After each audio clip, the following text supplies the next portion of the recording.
अभी तक हम लोगों ने जो शुरू किया हुआ था वो शुरू किया हुआ था NLM, Newton's law of motion हम लोगों ने शुरू किया हुआ। न्यूटन्स लॉ में हम लोगों ने क्या पढ़ा, मेन फॉर्मूला कौन सा होता है, लॉ कौन सा होता है, सेकंड लॉ होता है। और सेकंड लॉ में क्या होता है, फोर्स इक्वल टू क्या होता है आपका, नेट फोर्स इक्वल टू है। हमने जितने भी क्वेश्चन करे उन सभी क्वेश्चंस में हम लोगों ने क्या सीखा कि जो F होता है नेट फोर्स हमें निकालना होता है और वो किसके इक्विवेलेंट होता है, आपका ma के इक्विवेलेंट होता है। जितने भी क्वेश्चंस करे, जितने भी क्वेश्चंस बनाए, उन सब में बस एक ही थीम की, नेट फोर्स निकालो equal to the ma force. वहाँ हम लोगों ने फ्रिक्शन कंसीडर नहीं किया हुआ था, हम लोगों ने फ्रिक्शन नहीं लिया हुआ था, फ्रिक्शन की कोई बात नहीं की थी। लेकिन प्रैक्टिकली यदि हम लोग सोचें तो ऐसा पॉसिबल ही नहीं है कि फ्रिक्शन ना हो। लाइफ में, हमारी जो रियल लाइफ है उसमें एवरीवेयर, हर जगह पे सिर्फ फ्रिक्शन लगा हुआ है, हर जगह पे फ्रिक्शन लगा हुआ है। यदि मैं मूव कर रहा हूँ तो मूवमेंट भी फ्रिक्शन की वजह से ही पॉसिबल है, फ्रिक्शन भी मूवमेंट की वजह से पॉसिबल है। हम फ्रिक्शन की वजह से ही मूवमेंट पॉसिबल है। यदि कोई बच्चा, जैसे हमने एग्जाम्पल लिया था, अपने टॉय को पुल करके ले जा रहा है, खींच के ले जा रहा है रस्सी से, तो जमीन और अर्थ और टॉय के बीच में भी एक फोर्स आपका लगा हुआ है, एक हिडन फोर्स हमारा लगा हुआ है, वो क्या है, फ्रिक्शन है। तो हर जगह क्या होता है, आपका फ्रिक्शन फोर्स एग्जिस्ट करता है। हमने बात की फ्रिक्शन फोर्स की, तो आप लोग ऑलरेडी फ्रिक्शन वर्ड को जानते हो। अरे जानते हो कि नहीं जानते हो? तो फ्रिक्शन को जब आप जानते हो तो आप क्या जानते हो फ्रिक्शन के बारे में?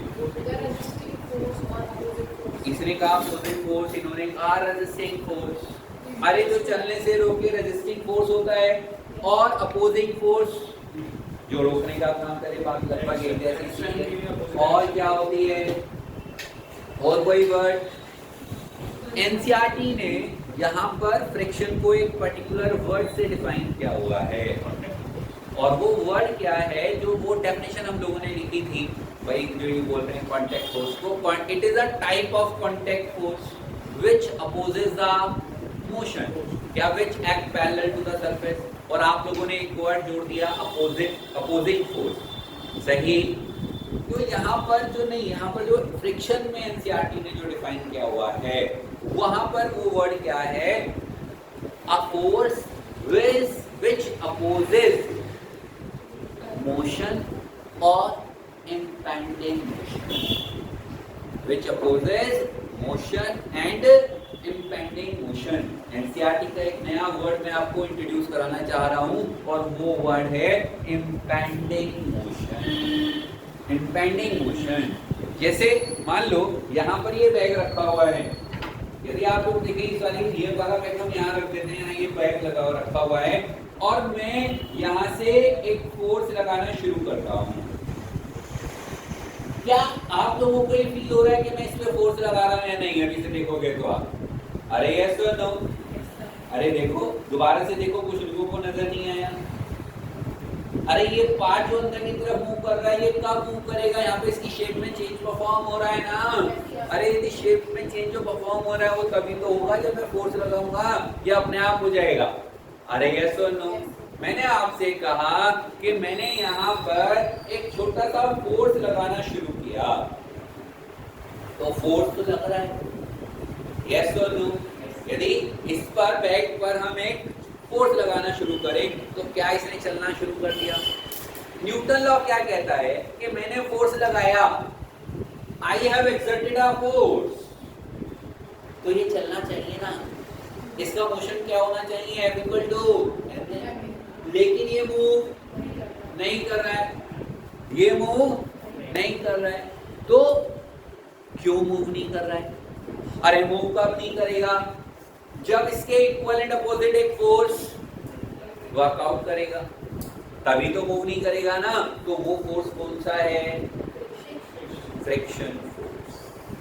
दोबारा से इसी बात की हम बात करते हैं, जब मैं इस ऑब्जेक्ट पे एक फोर्स लगाने का काम करता हूँ तो इसे मूव कर जाना चाहिए था। शायद आप मेरे हाथ को फील करोगे तो लग रहा होगा मैं थोड़ा ज्यादा सा फोर्स लगा रहा हूँ, लेकिन उसके बाद भी ये मूव नहीं कर रहा है।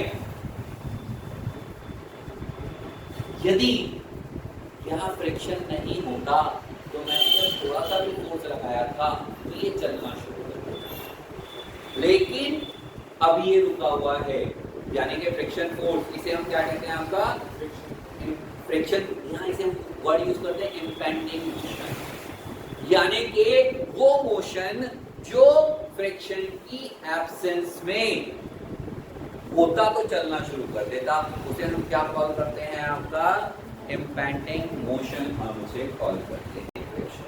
तो व्हाट इज द फ्रिक्शन, आपको कुछ समझ में आ गया, आपको ऑलरेडी पता है opposing the motion. Opposing the motion तो मैंने कहा दो तरह का होता है, एक कैसा होता है स्टैटिक और दूसरा कैसा होता है काइनेटिक। अरे यस और नो, एक होता है स्टैटिक, स्टैटिक का मतलब when object is stationary, अरे उस कंडीशन पे जब वर्कआउट करता है तो कौन सा फोर्स होता है, फ्रिक्शन फोर्स होता है, और दूसरा जो होता है when object is moving, तो मूविंग कंडीशन में जो फोर्स वर्कआउट करता है, अपोजिंग फोर्स वर्कआउट करता है, उसे हम क्या कहते हैं आपका friction force, kinetic friction force हम उसे कहते हैं। ये जो काइनेटिक जो यहाँ पर जो फ्रिक्शन फोर्स होता है, वो जो फ्रिक्शन फोर्स होता है वो हमेशा नॉर्मल एक्शन के प्रोपोर्शनल होता है। जो फ्रिक्शन फोर्स होता है वो किसके प्रोपोर्शनल होता है, नॉर्मल रिएक्शन के प्रोपोर्शनल होता है। इस प्रोपोर्शनल को हटाएंगे तो यहाँ पर एक कांस्टेंट आ जाएगा, वो कांस्टेंट क्या होगा म्यू। यहाँ क्या होगा, वो कोएफिशिएंट को हम क्या कॉल करते हैं आपका म्यू कॉल करते हैं। अरे म्यू क्या है, म्यू क्या है कोएफिशिएंट ऑफ फ्रिक्शन। अरे म्यू क्या होता है कोएफिशिएंट वैल्यू, फ्रिक्शन फोर्स की मैक्सिमम वैल्यू, तो उसे हम कॉल करते हैं आपका लिमिटिंग फ्रिक्शन। उसे हम क्या कॉल करते हैं आपका लिमिटिंग फ्रिक्शन, यानी कि maximum value of the friction force, maximum value of the friction force. तो ये जो होती है किसके प्रोपोर्शनल होती है, एन के प्रोपोर्शनल होती है। तो भाई यहाँ पे प्रोपोर्शनल हटाएंगे तो क्या आ जाएगा, म्यू एन आ जाएगा। तो फ्रिक्शन फोर्स इक्वल टू क्या हो जाएगा, F equal to mu N हो जाएगा। और म्यू क्या होता है, what is the mu, mu क्या होता है कोएफिशिएंट ऑफ फ्रिक्शन होता है। जो कोएफिशिएंट ऑफ फ्रिक्शन है वो भी दो तरह का होता है, एक म्यू एस होता है, एक म्यू के होता है। एक म्यू एस होता है और एक म्यू के होता है। इसे हम क्या कहेंगे, स्टैटिक कोएफिशिएंट ऑफ फ्रिक्शन कहेंगे। क्या कहेंगे, स्टैटिक कोएफिशिएंट ऑफ फ्रिक्शन कहेंगे। इसे क्या कहेंगे, काइनेटिक कोएफिशिएंट ऑफ फ्रिक्शन हम इसे कॉल करते हैं। मैंने कहा जो फ्रिक्शन कोएफिशिएंट होता है, कोएफिशिएंट ऑफ फ्रिक्शन होता है, वो भी दो तरह का होता है, एक म्यू एस होता है और एक म्यू के होता है। मेरी कुछ बातें समझ में आ रही हैं कि नहीं आ रही हैं। मैंने आपसे कहा यहाँ पर लिमिटिंग फ्रिक्शन की वैल्यू हम इससे कैलकुलेट करने का काम करते हैं। उसके लिए यहाँ पर क्या यूज करेंगे, म्यू एस यूज करेंगे। यहाँ पर एक छोटा सा नोट मैं आपको लिखा देता हूँ, और वो नोट क्या है कि जो म्यू एस है हमेशा वो क्या होता है, म्यू के से ज्यादा होता है। ऑब्जेक्ट रखा हुआ था तो फ्रिक्शन फोर्स 0, हमने फोर्स की वैल्यू को बढ़ाया तो फ्रिक्शन फोर्स बढ़ता जा रहा है, बढ़ता जा रहा है, बढ़ता जा रहा है। तो यहाँ पर डायरेक्टली प्रोपोर्शनल है तो कैसा कर्व आएगा, स्ट्रेट लाइन कर्व। हम धीरे धीरे अपने फोर्स को बढ़ाते जा रहे हैं, फ्रिक्शन फोर्स बढ़ता जा रहा है, बढ़ता जा रहा है, बढ़ता जा रहा है। बस थोड़ा सा कम पड़ेगा, जब आर्जो लगा हुआ था खींचने पे थोड़ा सा कम पड़ेगा, तो फ्रिक्शन फोर्स एक पर्टिकुलर वैल्यू तक ही बढ़ सकता है। जो वैल्यू हम म्यू एन से कैलकुलेट करते हैं तो उसे हम क्या कहते हैं, फ्रिक्शन फोर्स की मैक्सिमम वैल्यू, फ्रिक्शन फोर्स की मैक्सिमम वैल्यू। अब जैसे ही मम्मी ने पुशअप किया तो ऑब्जेक्ट स्टैटिक कंडीशन से किसमें आ गया, काइनेटिक कंडीशन में आ गया। और काइनेटिक कंडीशन का जो फ्रिक्शन फोर्स होता है वो थोड़ा सा कम होता है। तो यानी कि अभी क्या हुआ वो एकदम से डिक्रीज हुआ। अब आपका खुद का फोर्स ही उसे मूव कराने के लिए सफिशिएंट है, आपका खुद का ही फोर्स उसे सफिशिएंट मूव कराने के लिए सफिशिएंट है, तो आप उसे क्या हो गए, पुल कर देंगे। क्या मेरी बात कुछ समझ में आई? तो जो ये मैक्सिमम वैल्यू है वो क्या है, लिमिटिंग फ्रिक्शन। उससे पहले क्या है, स्टैटिक फ्रिक्शन। उसके बाद क्या है, काइनेटिक फ्रिक्शन। क्या मेरी बात कुछ समझ में आई? अब इसे एक बार छाप दो आप। Find the friction force in each case. Find the friction force in each case.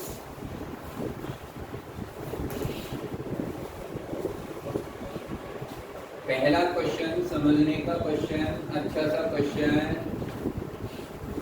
हमारे पास एक 5 kg का ब्लॉक रखा हुआ है, हमारे पास एक 5 kg का ब्लॉक रखा हुआ है।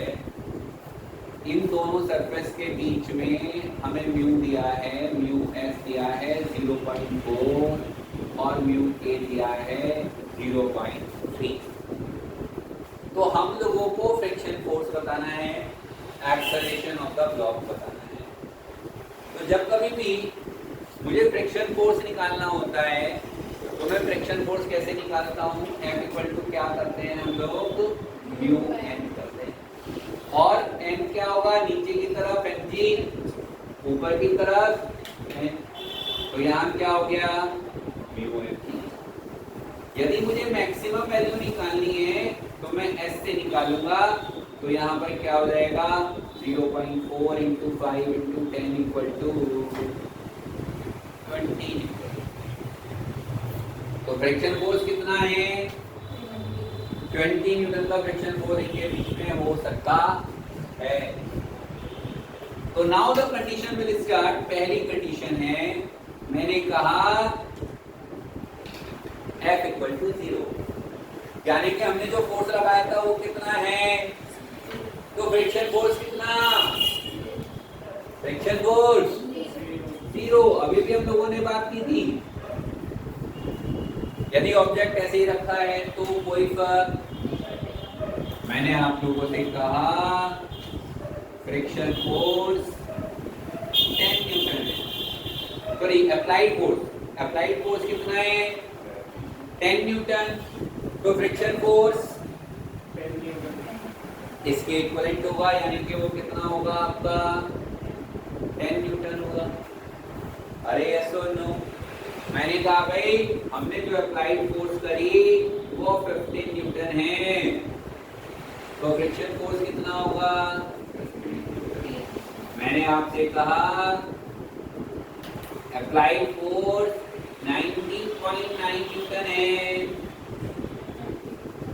तो फ्रिक्शन फोर्स कितना होगा, 9 न्यूटन। किसी को कोई दिक्कत?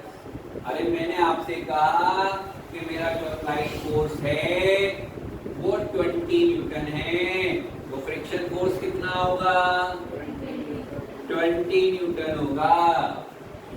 अरे मैंने कहा आपसे मेरा जो अप्लाइड फोर्स है वो 20.01 न्यूटन है, तो फ्रिक्शन फोर्स कितना होगा, कितना होगा, 15 न्यूटन। अब हमारा अप्लाइड फोर्स कितना हो गया, अप्लाइड फोर्स 20.02 से ज्यादा हो गया ना, तो क्या ब्लॉक चलने वाली कंडीशन में आ गया, ब्लॉक तो चलने लगेगा ना, उसमें 0.01 का हो गया, ज्यादा फोर्स नहीं हो गया। तो फ्रिक्शन फोर्स अब हमें कौन सा जरूरत पड़ेगी, काइनेटिक की जरूरत पड़ेगी, तो म्यू के होगा। तो क्या मैं इसे ऐसे लिखूं, 0.3 इंटू 5 इंटू 10, तो क्या ये 15 न्यूटन का फोर्स आ गया। अरे यस सर नो? अरे ये वो वाली कंडीशन है जब मम्मी ने आपके जस्ट हाथ ही लगाया था। अरे जैसे मम्मी ने आके हाथ लगाया 20.01 करा, तो एक्सेलरेशन कितनी, जरा सोचो, फ्री बॉडी डायग्राम बनाओ। इधर तो फोर्स लगी है कितनी, 20.1 न्यूटन। इस पे इधर की तरफ फ्रिक्शन फोर्स लगी है कितनी, 15 न्यूटन। ये जाएगा इधर की तरफ एक्सेलरेशन ए से, तो इसके लिए तो एक इक्वेशन बनाएंगे, तो कैसे बनाएंगे, 20.1 माइनस 15 इक्वल टू 5a, तो a इक्वल टू 5.01, 5.01 अपॉन 5। अरे यस और नो, तो ये इसकी एक्सेलरेशन है। अरे क्या मेरी बात समझ में? तो मैंने क्यों बोला कि जैसे मम्मी ने हाथ लगाया आप लोग को ऐसे खींच के ले गए। अरे यस और नो, तो एक्सेलरेशन कितनी हो गई, 5.01 अपॉन 5। यस और नो। मैंने कहा आपसे नेक्स्ट 7th पार्ट में मैंने आपसे क्या बोला, अरे फोर्स लगा दिया 25 न्यूटन का। तो अभी फ्रिक्शन फोर्स कितना, फ्रिक्शन फोर्स कितना, सब बोलोगे, पूरा। मैंने कहा मैंने एफर्ट लगाया 25 न्यूटन का फोर्स, तो फ्रिक्शन फोर्स कितना लगेगा, अरे काइनेटिक की तो लगेगा 15 न्यूटन ही तो लगेगा। अब तो मूव कर रहा है ना, तो फ्रिक्शन तो फिक्स रहेगा, चाहे 25 का लगे, 50 का लगे, 100 का लगे, इससे ज्यादा तो हो ही नहीं सकता, मोशन में है ना, वो तो इसी फॉर्मूले से निकालेंगे ना। तो जब वो इतना हो गया तो इसका फ्री बॉडी डायग्राम क्या बैठा, 25 इधर 50 न्यूटन, इक्वेशन क्या बैठी, तो 25 माइनस 15 इक्वल टू 5a, तो a equal to 2 metre per second square. क्या मेरी कुछ बात समझ में आ रही है? अरे मैंने कहा 50 न्यूटन का फोर्स लगा दूंगा तो फ्रिक्शन फोर्स कितना, 15 न्यूटन। तो कुछ बातें समझ में आ रही हैं। अब next question, find friction force and acceleration of the block. Find friction force and acceleration of the block in each case। ये पहला क्वेश्चन है। पहले क्वेश्चन में उसने हमारे से क्या बोला, 10 kg का ब्लॉक रखा है, म्यू इक्वल टू 0.5 दिया है, 30 न्यूटन का लाइट फोर्स लगाया है। तो भाई क्या होगा, फ्रिक्शन फोर्स कितना होगा, फ्रिक्शन फोर्स किससे निकालेंगे, म्यू एम से। अरे म्यू एम से निकालेंगे तो यहाँ पर क्या हो जाएगा, म्यू एम जी हो जाएगा। तो म्यू कितना है, 0.5 इंटू 10 इक्वल टू 50 न्यूटन। अरे यस और नो, तो भाई फ्रिक्शन फोर्स कितना है यहाँ पर, तो आंसर इज, अरे आंसर इज, बोलो, सबकी आवाज आनी चाहिए अब तो। अरे बोलो भाई, अरे बोल दे, अब नारायण को 30 न्यूटन। अभी तो बताया अप्लाइड फोर्स से ज्यादा नहीं हो सकता। अरे यस और नो, फ्रिक्शन फोर्स यहाँ पे हम क्या लिख सकते हैं, एक line, friction force is greater than F maximum is greater than F applied, क्योंकि अप्लाइड फोर्स से फ्रिक्शन मैक्सिमम की वैल्यू ज्यादा है, तो फ्रिक्शन फोर्स किसके इक्वल होगा, अप्लाइड फोर्स के इक्वल होगा। अरे यस और नो, क्या मेरी बात समझ में आई? अच्छा, बहुत बढ़िया, बहुत बढ़िया। दूसरा क्वेश्चन है, दूसरे क्वेश्चन में हम लोग बात करते हैं। इसी क्वेश्चन में आपकी बार मैंने यहाँ पर 60 न्यूटन का फोर्स लगाया है, म्यू इक्वल टू 0.5 दिया है। दोबारा से सेम टू सेम बात कर रहा हूँ, तो फ्रिक्शन फोर्स कितना होगा, म्यू एन होगा, तो वो 50 न्यूटन का। अरे यस और नो, तो यहाँ आंसर कितना है, आंसर, अरे आंसर सब बोलेंगे, अरे बोल दे भाई आज 50 न्यूटन। अबे अब तो इसके कम हो गया, अब तो एफ मैक्सिमम कैसा है, कम है एफ अप्लाइड से। अरे यस और नो, तो फ्रिक्शन फोर्स से निकालेंगे। अबे फ्रिक्शन फोर्स की मैक्सिमम वैल्यू है ना ये, तो जब ये मैक्सिमम वैल्यू है तो इससे ज्यादा तो हो ही नहीं सकता। तो 50 ज्यादा हो गया तो 60 कम है, तो कम अप्लाइड फोर्स के इक्वल, ज्यादा है तो अपनी वैल्यू के इक्वल। अरे यस और नो, फ्रिक्शन फोर्स इतना थोड़ी हो सकता है, यदि फ्रिक्शन फोर्स ऐसे बढ़ने लगा तो फिर तो दुनिया में कोई चीज रहेगी नहीं। कुछ बात समझ में आई मेरी या नहीं आई अभी भी? बोलो भाई। Next question, find friction force and acceleration of the block. Find friction force and acceleration of the block in each case। ये पहला क्वेश्चन है। पहले क्वेश्चन में उसने हमारे से क्या बोला, 10 kg का ब्लॉक रखा है, म्यू इक्वल टू 0.5 दिया है, 30 न्यूटन का लाइट फोर्स लगाया है, तो भाई क्या होगा, फ्रिक्शन फोर्स कितना होगा? फ्रिक्शन फोर्स किससे निकालेंगे? म्यू एम से। अरे म्यू एम से निकालेंगे तो यहाँ पर क्या हो जाएगा, म्यू एम जी हो जाएगा। तो म्यू कितना है, 0.5 इंटू 10 इक्वल टू 50 न्यूटन। अरे यस और नो? तो भाई फ्रिक्शन फोर्स कितना है यहाँ पर? तो आंसर इज, अरे आंसर इज, बोलो, सबकी आवाज आनी चाहिए अब तो। अरे बोलो भाई, अरे बोल दे। अब नारायण को 30 न्यूटन, अभी उसको बताया। अप्लाइड फोर्स से ज्यादा नहीं हो सकता। अरे यस और नो? फ्रिक्शन फोर्स यहाँ पे हम क्या लिख सकते हैं, एक line, friction force is greater than F maximum is greater than F applied, क्योंकि अप्लाइड फोर्स से फ्रिक्शन मैक्सिमम की वैल्यू ज्यादा है, तो फ्रिक्शन फोर्स किसके इक्वल होगा? अप्लाइड फोर्स के इक्वल होगा। अरे यस और नो? क्या मेरी बात समझ में आई? अच्छा, बहुत बढ़िया, बहुत बढ़िया। दूसरा क्वेश्चन है। दूसरे क्वेश्चन में हम लोग बात करते हैं, इसी क्वेश्चन में अब की बार मैंने यहाँ पर 60 न्यूटन का फोर्स लगाया है, म्यू इक्वल टू 0.5 लिया है। दोबारा से सेम टू सेम बात कर रहा हूँ, तो फ्रिक्शन फोर्स कितना होगा? म्यू एन होगा, तो वो 50 न्यूटन होगा। अरे यस और नो? तो यहाँ आंसर कितना है? आंसर, अरे आंसर सब बोलेंगे। अरे बोल दे आज 50 न्यूटन। अबे अब तो इसके कम हो गया, अब तो एफ मैक्सिमम कैसा है? कम है एफ अप्लाइड से। अरे यस और नो? तो फ्रिक्शन फोर्स से निकालेंगे। अबे फ्रिक्शन फोर्स की मैक्सिमम वैल्यू है ना ये, तो जब ये मैक्सिमम वैल्यू है तो इससे ज्यादा तो हो ही नहीं सकता। तो 50 से ज्यादा हो गया तो 60 कम है, तो कम अप्लाइड फोर्स के इक्वल, ज्यादा है तो अपनी वैल्यू के इक्वल। अरे यस और नो? फ्रिक्शन फोर्स इतना थोड़ी हो सकता है, यदि फ्रिक्शन फोर्स ऐसे बढ़ने लगा तो फिर तो दुनिया में कोई चीज रहेगी नहीं। कुछ बात समझ में आई मेरी या नहीं आई अभी भी?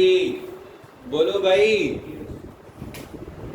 ये मैंने फ्रिक्शन फोर्स निकाला, क्या हम इसमें एक्सेलरेशन निकाल सकते हैं? अरे देखो ये ज्यादा है, इसका पीछे की तरफ लगेगा फ्रिक्शन फोर्स ऐसे, तो जब फ्रिक्शन फोर्स कितना है 15 न्यूटन है, इक्वेशन क्या बनी 60 माइनस 50 इक्वल टू 10 है, तो a इक्वल टू 10/10, तो equal to a equal to 1 metre per second square. तो क्या ये आगे की तरफ मूव करेगा 1 मीटर पर सेकंड स्क्वायर की एक्सेलरेशन से? अरे यस और नो? तो यहाँ क्वेश्चन ये हो सकता था, यदि एक अच्छा क्वेश्चन कोई पूछे मेरे से कि सर आपने जब वो चल रहा था, पहले क्वेश्चन में तो 15 और 20 किए थे और इस वाले क्वेश्चन में तुमने 50 किया दोनों। क्वेश्चन समझ में आया? बहुत ही शार्प क्वेश्चन बोल रहा हूं मैं, एकदम से समझने वाली चीजें होती है छोटी छोटी सी। पहला जो हमने क्वेश्चन किया था उसमें 2 फ्रिक्शन फोर्स निकाले थे, जब रुका हुआ था तो अलग था, जब चल पड़ा था तो अलग था। वो 20 न्यूटन था, वो 15 न्यूटन था। इस क्वेश्चन में जब रुका हुआ है तो भी 50 लिया था और जब चल रहा है तब भी 50 लिया। अरे यस और नो? क्या मेरा क्वेश्चन समझ में आया भाई? बहुत आया या नहीं आया अभी? तो ऐसा क्यों?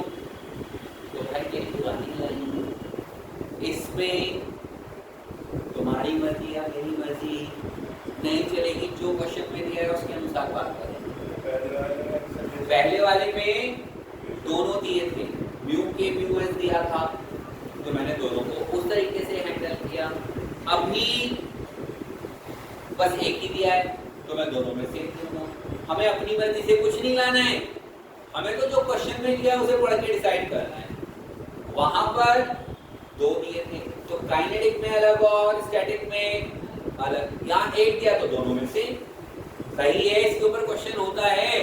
अब बोल क्या बोलता था इसकी इस बारे में तो बनेगी, क्योंकि 30 न्यूटन इधर बन गया तो नेट फोर्स 0, तो 30 - 30 = 0 डायरेक्ट आएगी।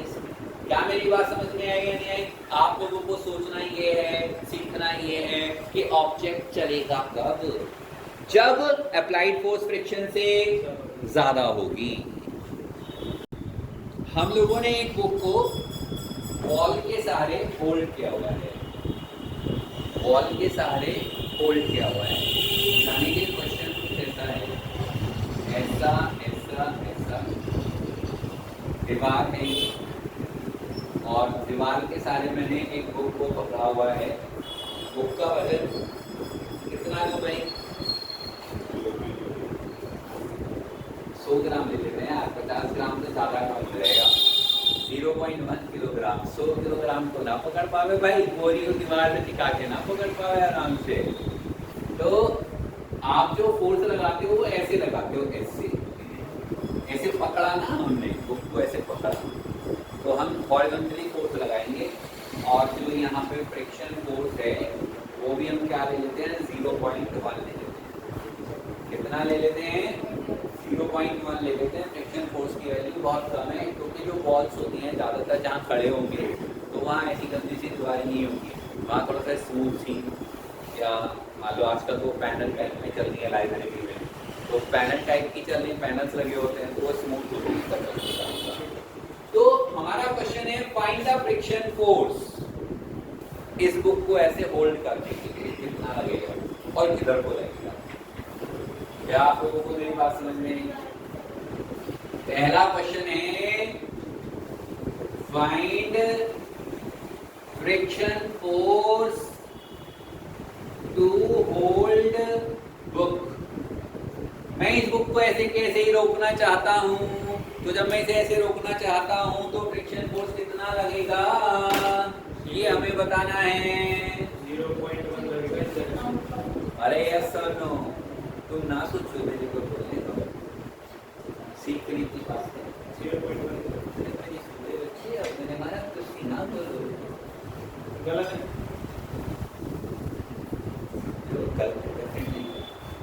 ये बुक है 0.1 है, तो हमेशा वेट तो नीचे की तरफ लगता है, नीचे की तरफ लगता है कि नहीं लगता है? तो क्या ये mg हो गया? तो mg क्या 1 न्यूटन हो गया? किसी को कोई दिक्कत है? किताब की बात चल रही है। नॉर्मल एक्शन मैंने अपना जो फोर्स लगाया है वो किधर लगाया है? ये लगाया है। मैंने जो नॉर्मल एक्शन लगी, इस पे जो नॉर्मल एक्शन की दीवार लगाएगी वो किधर लगेगी? ऐसे लगाएगी, ये नॉर्मल एक्शन लगेगी। अरे यस और नो? याद आ रहा है, मैंने बताया था नॉर्मल एक्शन परपेंडिकुलर होती है सरफेस के, चाहे कैसी भी सरफेस हो। यस और नो? तो परपेंडिकुलर ही आती है। मैं इस किताब में नीचे की तरफ फोर्स लगाया जी, मैं क्या चाहता हूँ? दिल चाहता है किताब रुक जाए। अरे यस और नो? अब याद आया दिल चाहता है क्या था? सुना है ना? नहीं सुना? मूवी का नाम है दिल चाहता है। दिल चाहता है ये रुक जाए। अरे यस और नो? तो क्या इस पे ऊपर की तरफ फोर्स लगाना पड़ेगा? वो फ्रिक्शन फोर्स होगा। फ्रिक्शन फोर्स की डेफिनेशन क्या है? It is a contact force parallel to the surface. तो फोर्स जब ऊपर की तरफ लगेगा, फ्रिक्शन फोर्स ऊपर की तरफ लगेगा, तभी तो किताब नीचे नहीं गिरेगी। अरे यस और नो? क्या मेरी बात समझ में आई? मैंने क्यों कहा तुम चुप रहो अभी? तो यहाँ पे फ्रिक्शन फोर्स होगा वो किसके इक्वल होगा? mg के। तो जो फ्रिक्शन फोर्स है वो कितना होगा?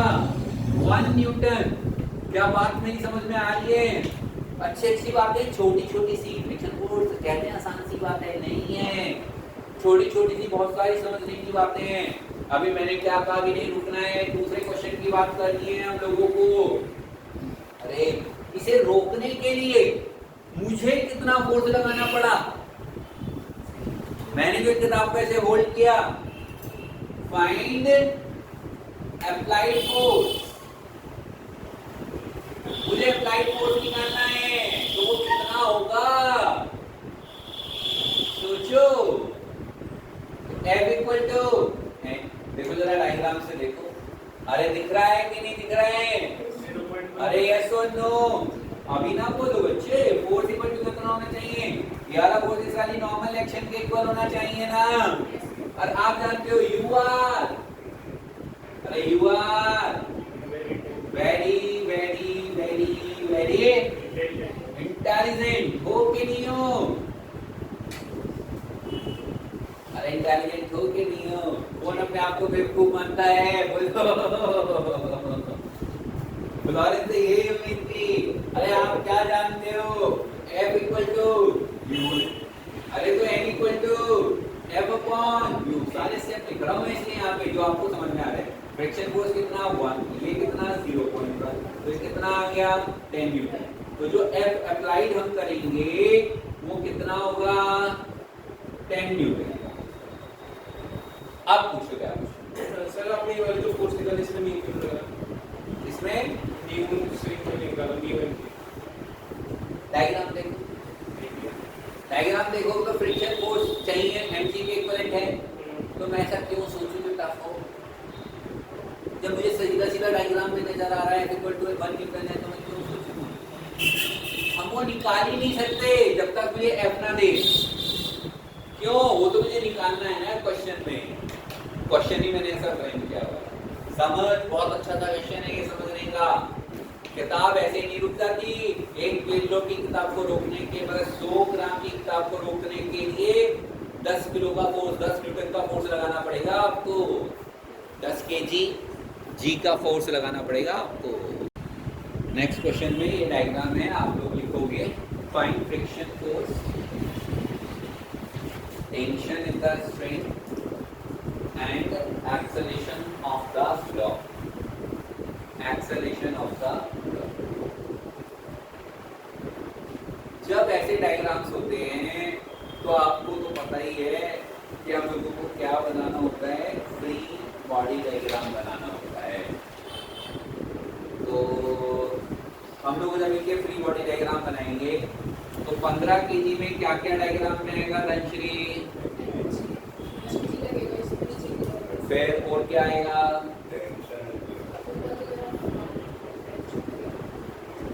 और ये किधर जाएगा?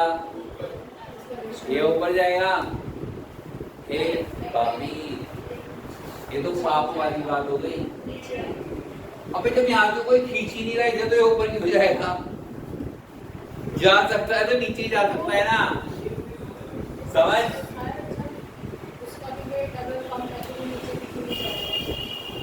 मैंने कहा जाएगा तो नीचे ही जाएगा, है ना। और ये तुम अपने तुक्के से डिसाइड नहीं करोगे वेट कम है तो नीचे नहीं जाएगा। ये वाली बात मेरी समझ में आई कि नहीं आई? सबको समझ में आ गई ना मेरी बात? पहली बात हो गई। अभी तो मैं फ्री बॉडी डायग्राम बना सकता हूँ। मैंने कहा भाई यदि जाएगा तो नीचे तो जाएगा ना। ज्यादा से ज्यादा ये हो जाएगा यदि धनश्री की बात सही निकली कि एक्सेलरेशन इक्वल टू 0। आई बात समझ में कि नहीं आई? अब इसका डायग्राम बनाओ। इस वाले का यदि मैं डायग्राम बनाता हूं तो क्या इसमें नीचे की तरफ 250 है? अरे यस और नो? इधर की तरफ टेंशन T लगी है, ऊपर की तरफ नॉर्मल एक्शन लगी है। तो अभी अब यहाँ से शॉर्ट में लिखेंगे, यहाँ पे फ्रिक्शन फोर्स लगेगा। फ्रिक्शन फोर्स कितना होगा? Mu N. तो यहाँ म्यू एन 250 और ये कितना है 0.4, तो 0.4 इंटू 250 कितना आ गया? 10 न्यूटन। अरे यस और नो? क्या मेरी बात समझ में आई या नहीं है? अबे सोचो सोचो सोचो, यहाँ पे नॉर्मल नीचे की तरफ mg लगा था तो वो कितना आएगा? 150 न्यूटन। और इसका जो वेट था वो कितना था? 50 न्यूटन। अरे सुन ले, मेरी बात सुन ले, सुनो सर सुनो। 100 न्यूटन आएगा। चलो 100 न्यूटन, ऑलराइट 100 न्यूटन आएगा, बिल्कुल सही बात है, 100 न्यूटन आएगा। सुनो सुनो सुनो, एक्चुअली मैंने क्यों बोला कि ये तुम्हारा खुद का डिसाइड नहीं करेगा, ये तो क्वेश्चन डिसाइड करेगा। अब इसे नीचे खींचने वाला फोर्स कितना लगा है, इसे रोकने वाला फोर्स कितना लगा है 100 न्यूटन। तो क्या ही नीचे जाएंगे, तो खींचने वाले ज्यादा फोर्स भी नहीं आनी है। इसलिए मैंने बोला कि ये तो क्वेश्चन डिसाइड करेगा। हाँ तुम दोनों ने दो बातें पूछी, लेकिन इन दोनों बातों को ही समझ जाओ, सीख जाओ तो सबके लिए बढ़िया है। उसने पहली बात बोली के ऊपर जाएगा, तो ऊपर क्यों नहीं जाएगा जब खींचने वाला फोर्स ही नहीं है। हमें हमेशा फोर्स के अकॉर्डिंगली बात करनी है। दूसरा नीचे जाएगा या ऊपर जाएगा, तो जाएगा तो नीचे जाएगा, ऊपर नहीं जाएगा। वजन कम ज्यादा होना डिसाइड नहीं करता है, डिसाइड तो फ्रिक्शन फोर्स और फोर्स की वैल्यू करती है। क्या मेरी बात समझ में आ गई या नहीं आ गई? तो अपनी तरफ से कोई भी स्टेटमेंट नहीं बनाना है, हमें फ्री बॉडी डायग्राम बनाना है। फ्री बॉडी डायग्राम बनाते ही हमें नजर आ जाएगा, क्योंकि भी टेंशन ज्यादा है, ये नीचे जा रहा है, ये आगे जाएगा। अरे आगे जाएगा ना, ये भी वो नीचे जाएगा, वो आगे की तरफ खींचेगा। तो अब हम लोग इसकी भी इक्वेशन बना लेते हैं, इसकी भी इक्वेशन बना लेते हैं। तो इसकी इक्वेशन बनाएंगे तो बोल भाई शिवाली, इसकी इक्वेशन बनाऊं तो 150 minus C equal to 15a। मैंने कहा भाई इसकी इक्वेशन बनाओ, किसने बनाई? n इक्वल टू 250 न्यूटन हो जाएगा, वो अलग हो गया। a plus t equal to 20। मेरा कुछ समझ में आया कैसे इक्वेशन बनेगी? अबे ये इधर जा रहा है ना, a plus t plus minus 100 newton equal to 25। t ज्यादा है तो t माइनस इधर वाला फोर्स कम, तो t माइनस 100 इक्वल टू 25। तूने गलती क्या की? अबे ये ऊपर या नीचे नहीं जा रहा है, ये तो हॉरिजॉन्टल में जा रहा है। हमें हमेशा क्या देखना है? जाने वाली डायरेक्शन देखनी है। तो जाने वाली डायरेक्शन ये है, तो इधर ये नीचे जाएगा, ये आगे जाएगा, तो हम ये वाला फोर्स लेंगे। नीचे जा रहा था तो ये वाला और ये वाला फोर्स लेंगे। तो इक्वेशन बन गई t minus 100 equal to 25a। दोनों को मैंने ऐड कर दिया। जब मैंने ऐड कर दिया तो कितना आ गया? 150 माइनस 100 इक्वल टू 40a।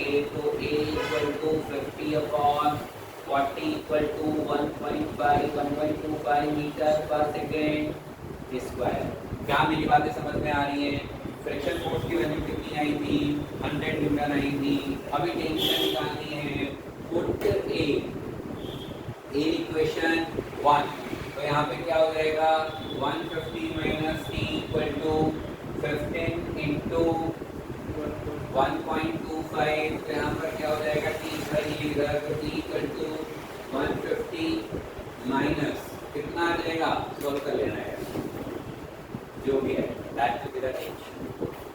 सही है, कुछ समझ में आ गया सबको? So this is all about today.